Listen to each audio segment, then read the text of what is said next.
Good morning, everyone. Fan थोड़ा of कर सकते हैं बंद कर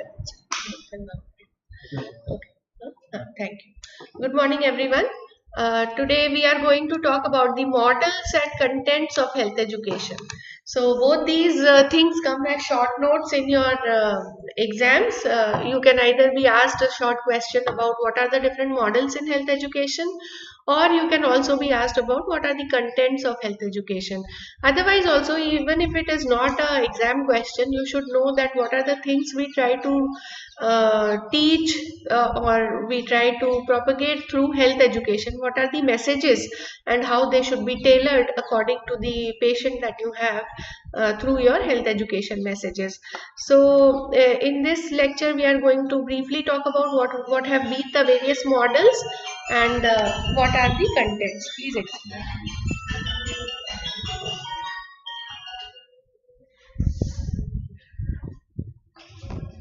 So we have the four models in health education. The first one is called the medical model. The second one is called the motivational model. Third is called the social intervention model. And finally, we have another model which I'll show you later.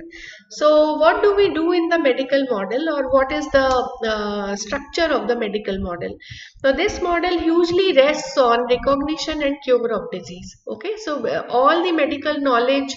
Now you think in terms of health education. Now, if you were to provide health education according to the medical model, so then you would talk only about what is the disease, how the disease is caused, pathophysiology of the disease, what are the various uh, treatment avenues which are available for the disease, diagnostic modalities, all these things, all scientific things you will talk in the medical model. So there are some diseases which do not have much of cultural or socio-economic things attached. So you talk mainly about how the disease is and how it will progress and all these things. Take for example cancers. Okay, so they have nothing to do with any socio-cultural things, and once a cancer has happened, it has to be treated with the most advanced medical modalities which are available, diagnosis and treatment both. So you would use this medical model which solely rests on the scientific background and knowledge for such diseases, for educating people on such diseases. All right. So apart from recognition and cure of disease or diagnostic modalities available, you also talk about the technological advances which are available for diagnosis or for cure of disease. Okay, then there are certain biomedical views on health and disease, and you can also include these biomedical concepts in the medical model. So this is a very scientific model. You inform people about the disease, the pathophysiology of disease, the various modalities of diagnosis and treatment available. All right. So this is based on, as I told you, dissemination of scientific facts.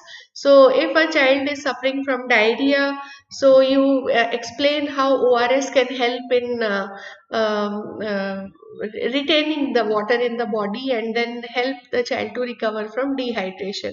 Okay, if you see an obese patient, then you talk about the role of diet in causation of obesity, and similarly diet therapy in controlling obesity also.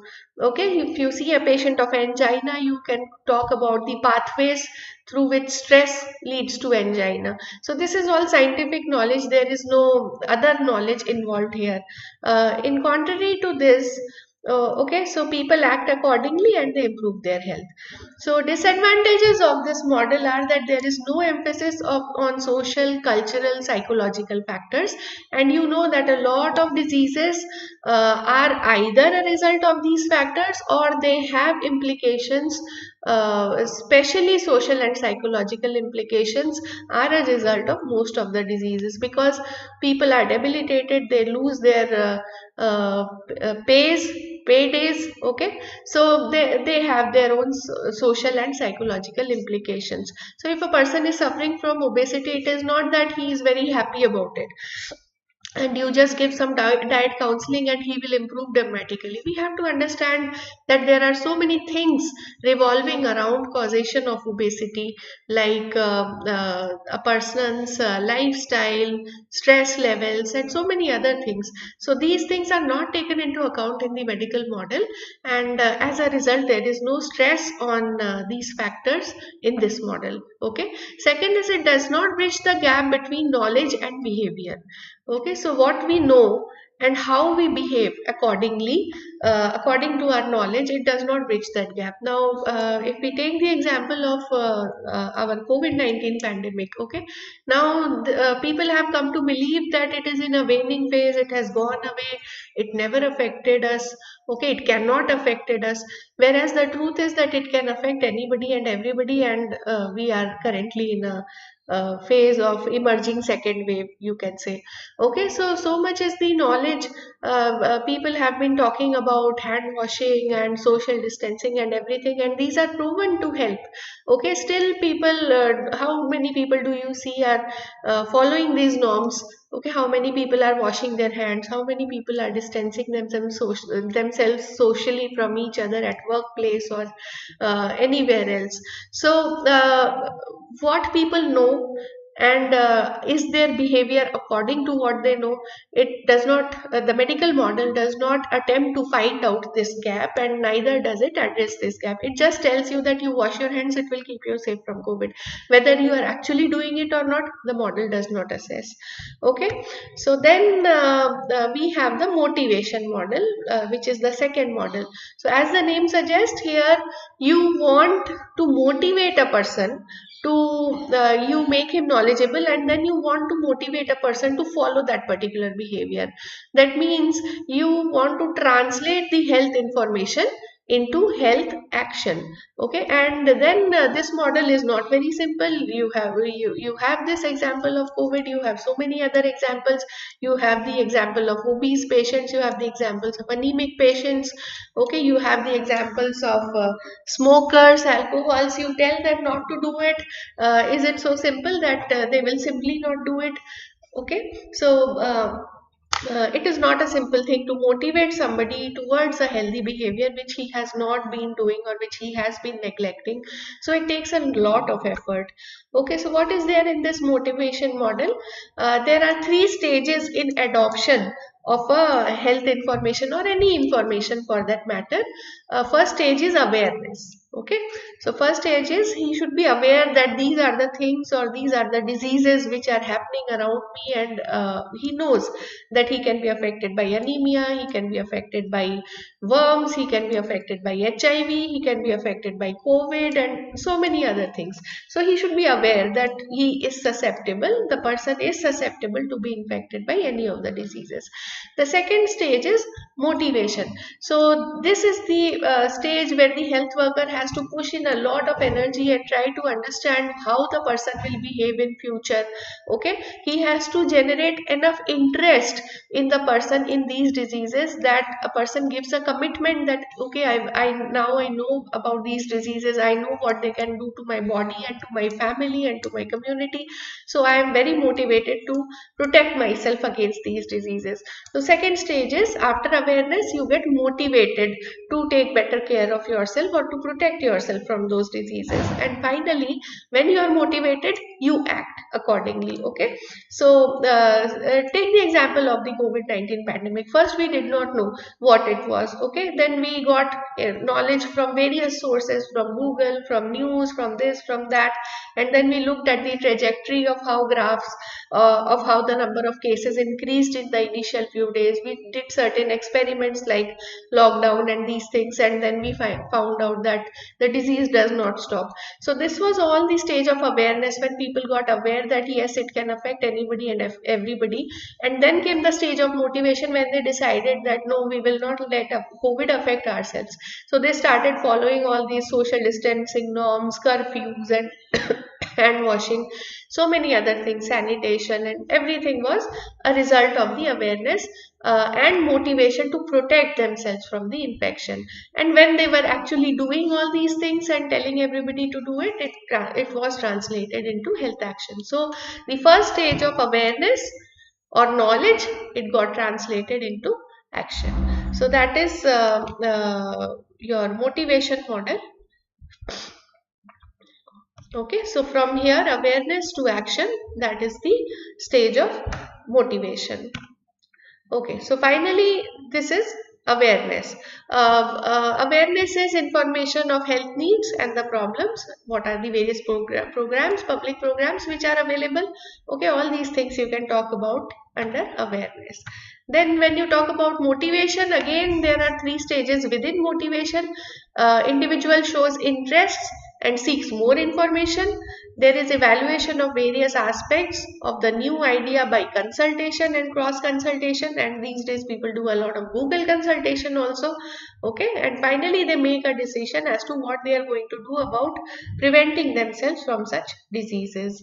And then finally there is interpersonal communication, which is also very important in the stage of motivation, because people have so many doubts and they want to clear their doubts. Okay, so this is motivation and its stages. And finally is the stage of action or adoption of the new idea. Okay, acceptance of the new idea. The process of the new idea becoming a part of the own existing values is called internalization. So adoption, action, internalization. Now it becomes your habit. Okay, so these things are used interchangeably. These stages are not rigid and skipping is observed. So if you want to talk about, let's say, changing the behavior towards obesity, okay, you want to tell somebody that people should not be obese. So is it that you have to start from the let's say knowledge phase? You don't have to start from the awareness phase, because people are already aware of their condition. The only thing is they don't have time to act, or they don't have sufficient avenues to act. So it does not have to begin in the awareness stage for obesity. When you teach them about the hazards of obesity or how obesity is caused, everybody knows about it. So that is what is meant when we say that these stages are not rigid and skipping can be observed. So you can directly go from the motivation stage to the action stage and skip the awareness stage altogether. Okay, if a person comes to you for quitting smoking, okay, so he is already aware what are the hazards of smoking. He is already motivated to quit smoking. The only thing is he needs some help to quit smoking. So there you provide your medical assistance or whatever psychological interventions you have. So that is the action stage. Okay, he is coming to you for help in the action stage. So this is how stages are not rigid. Then third is the social intervention model, because, and we have this model because some of the problems in the society are very complex, and examples are smoking, small family norms, raising the age of marriage, elimination of dowry. Okay, so for these things, if you just go and try to motivate people not to do something, like not to smoke, but is it so easy that you tell a person not to smoke, you tell him about the hazards and he will immediately quit smoking? No, because there is so much social interplay going around him. Okay, he is stressed, he has peer pressure, and then he sees his role model smoke and everything. Okay, over the generations people have smoked and maybe nobody in his family died of lung cancer, so he's not motivated that smoking leads to lung cancer.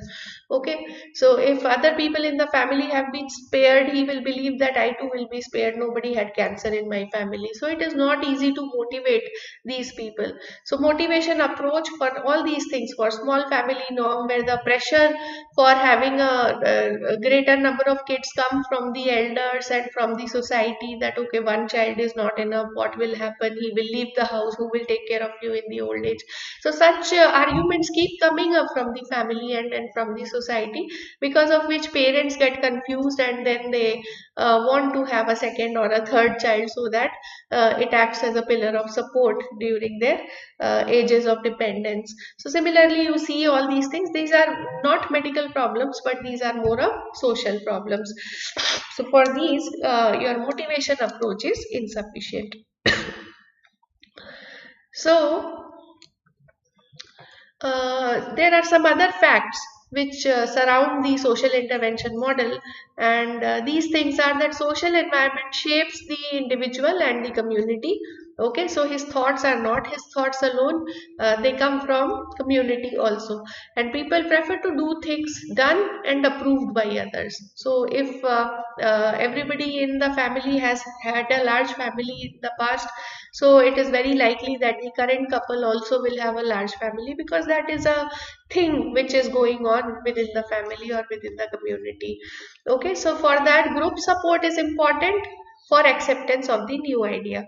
Now you see there are various support groups for these things, like smoking, like for cancer prevention, and so many other things. So we have these survivor groups, right?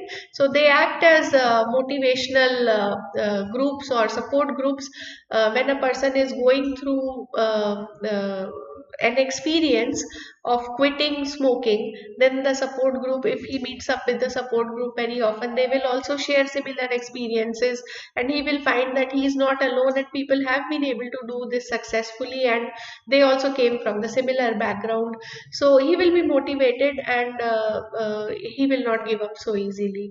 So support group are important for accepting these new ideas. Now, this model of social intervention is based on the knowledge of human ecology, that man is a social animal, and there are several social factors which influence decision making of a man's behavior, and understanding the interaction between cultural, biological, physical factors. Okay, so this model does not stop at motivating somebody to change. Okay, because just motivation is not enough. You have to understand what is going on around a person, and then finally you have to help him accept the fact, and then support him through that action.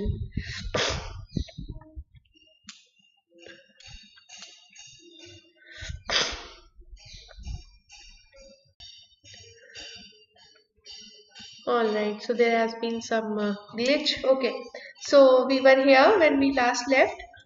Social environment, how it shapes the community, and how a disease is not just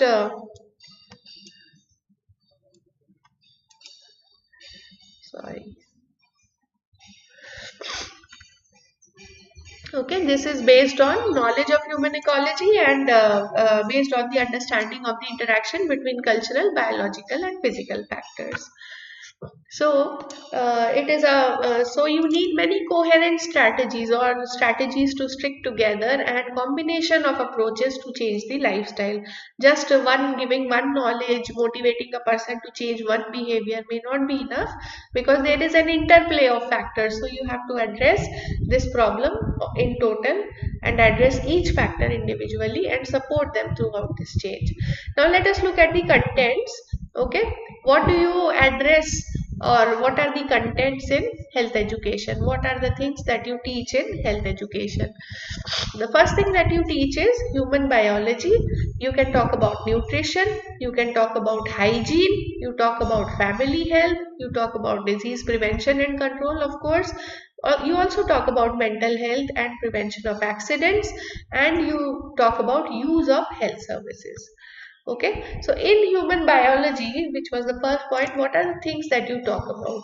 So let's say human biology is something where you would basically employ the principles of the medical model of health education. You will educate a person about what are the organs in the body, what are their functions, what is the structure of the body, and you can talk about physical fitness, you can talk about exercise, sleep, rest, healthy lifestyles, and all these things, and how they affect the well-being of the body, and how it is related to the disease in question. So mostly when you are talking about awareness, parts of the body, internal functions of the body, and how derangement in the functions of the body can lead to a disease, these are the things you address in human biology. Mainly it will fall under the medical model of health education. Okay, so you can also talk about effects of alcohol, smoking, reproductive biology. Now here you see in this point there are parts, alcohol and smoking, which have some socio-cultural impact also. Okay, they lead to broken families, they lead to battered children and battered wives and so many other things. Okay, poverty. So alcohol and smoking, I would say, are not very easy things to talk about. You can talk about what are the impacts of alcohol and smoking on the internal organs, or how the organs are damaged as a result of alcohol and smoking. That part comes under human biology, but then there are so many socio-cultural aspects which revolve around alcohol and smoking. Okay, so they have to be addressed separately.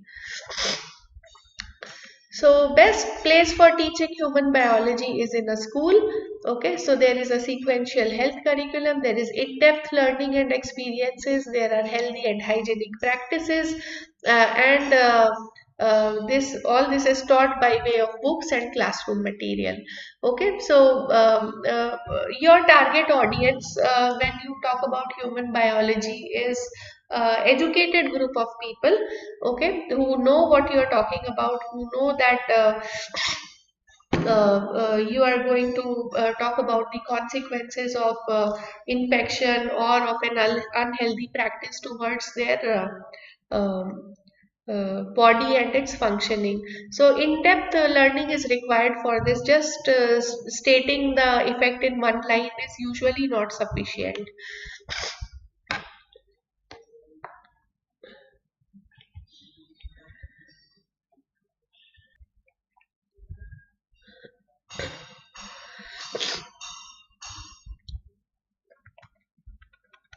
We have already done this. Then every family ought to know health information about child spacing, breastfeeding, safe motherhood, immunization of children, okay, weaning and child growth. Weaning is nothing but taking a child off the breast milk and then giving supplementary feeding or external feeding to the child, which supports his growth and development. Diarrheal disease, respiratory infections and their prevention, and house hygiene. So these are some of the things which you talk about in the medical model. Okay, so you talk about the benefits of these things and how they are useful. So in child spacing, you can talk about one child norm and how it is beneficial for the family to raise one child, and it saves the family from poverty and helps in good child rearing. Okay, breastfeeding, you can talk about benefits of breastfeeding.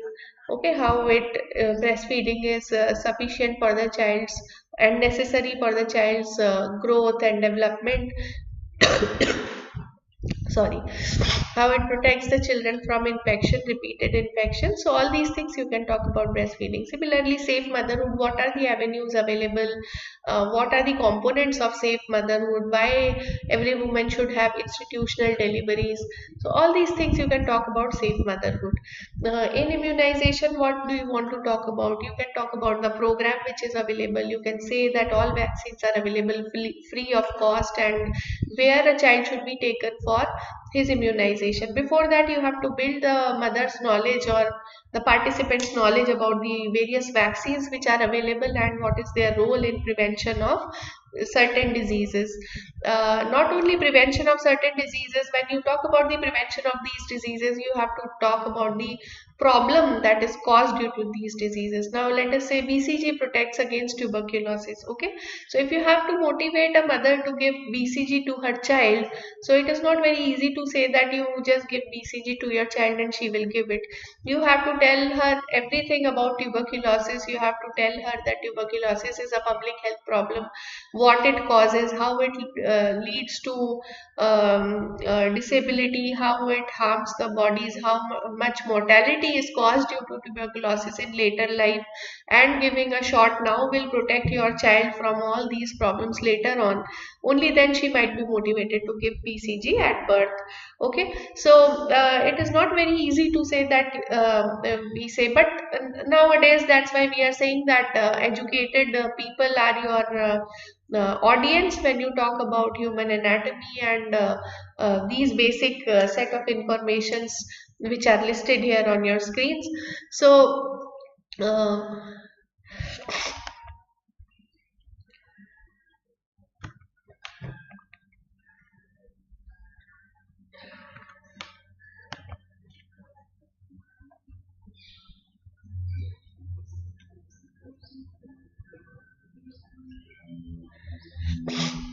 anyway, something is happening.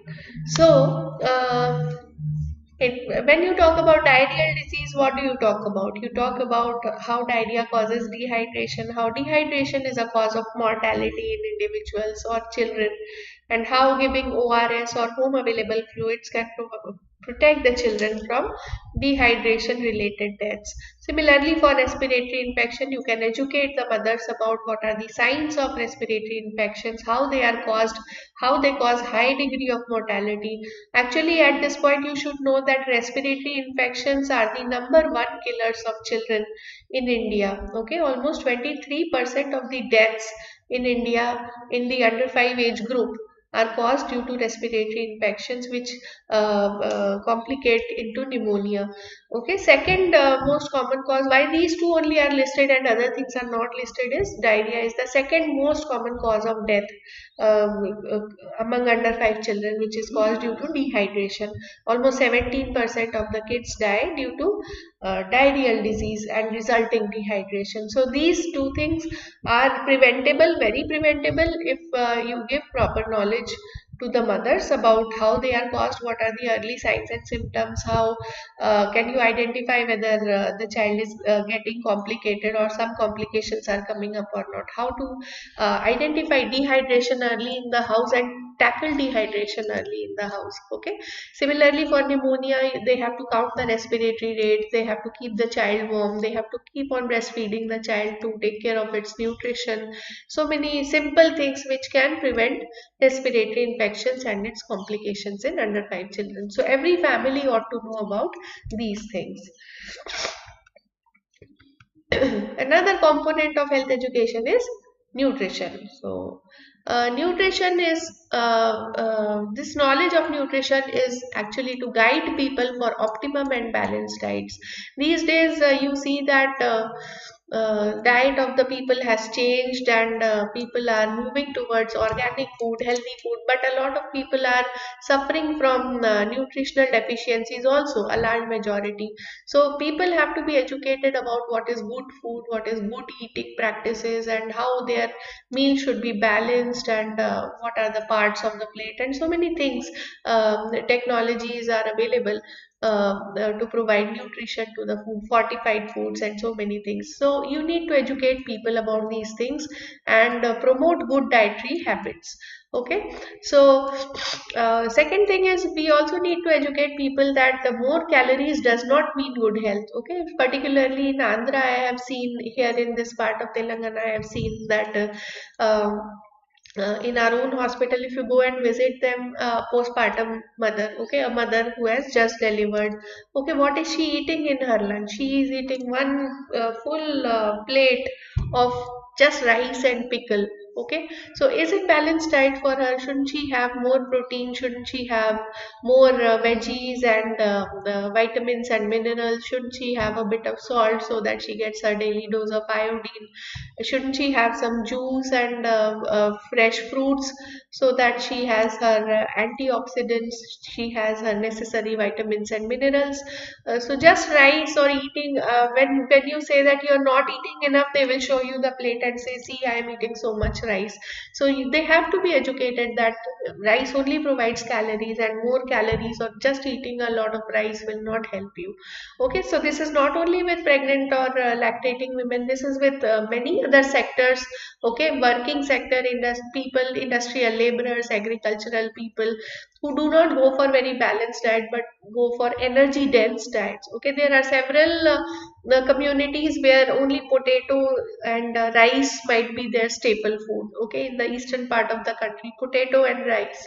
Okay, Gujaratis, they eat a lot of potato and I wouldn't say rice, but chapatis and puris. So this is all calorie dense, and this does not yield a lot of other components which are necessary to make a diet balanced. Okay, so the problems to be tackled in nutrition are the ignorance of value of breastfeeding and appropriateness for certain diets for infants and pregnant women. Okay, traditional food allocation patterns, they can also be taught about.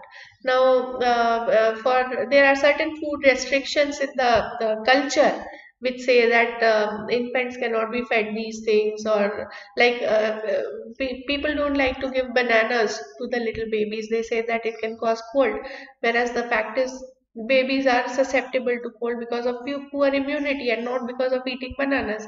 Similarly, pregnant women are not given papayas for the risk of abortion. So it does not happen actually. Scientifically, there is no pathway that papaya can lead to an abortion.